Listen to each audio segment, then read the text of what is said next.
On the morning of April 19, 1995, a decorated Gulf War combat vet blew up the federal building in Oklahoma City using a truck bomb that he didn't build in a Ryder truck that he didn't rent with the help of a passenger who didn't exist. Having just gotten away with the largest act of terrorism on U.S. soil to date, the Fort Bragg-trained Special Forces Sheep Drip Dropout blended in with the crowd by making his getaway in a car without a license plate and was immediately pulled over.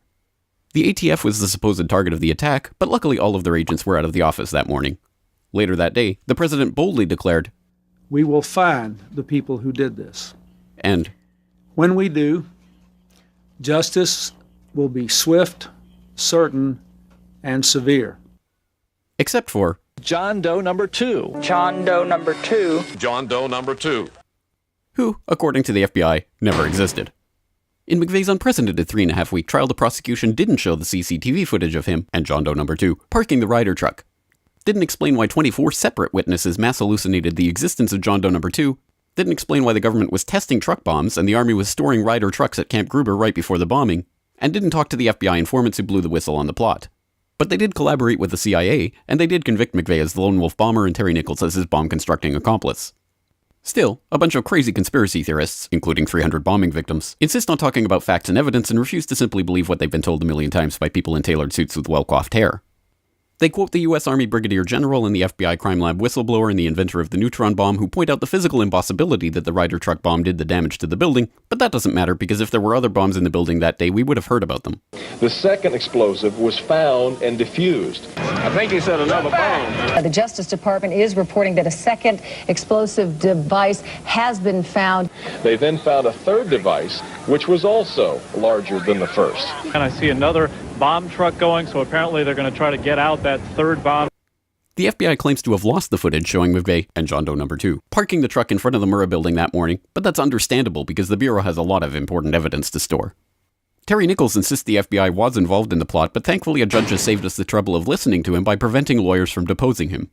There was a bomb squad truck parked across the street 2 hours before the blast, but that just shows the authorities were prepared for anything.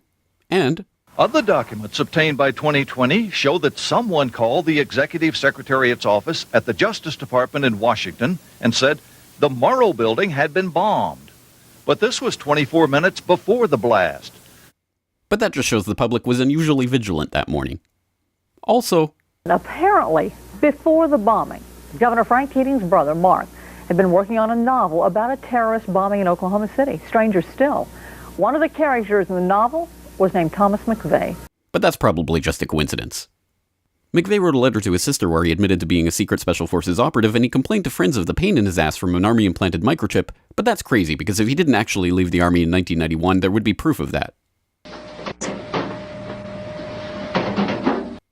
This man never existed, and if you say otherwise, you're a crazy government-hating nutjob who deserves to be locked in a cage for the rest of your life. Likewise, him, her, them, her, and him. And him and him.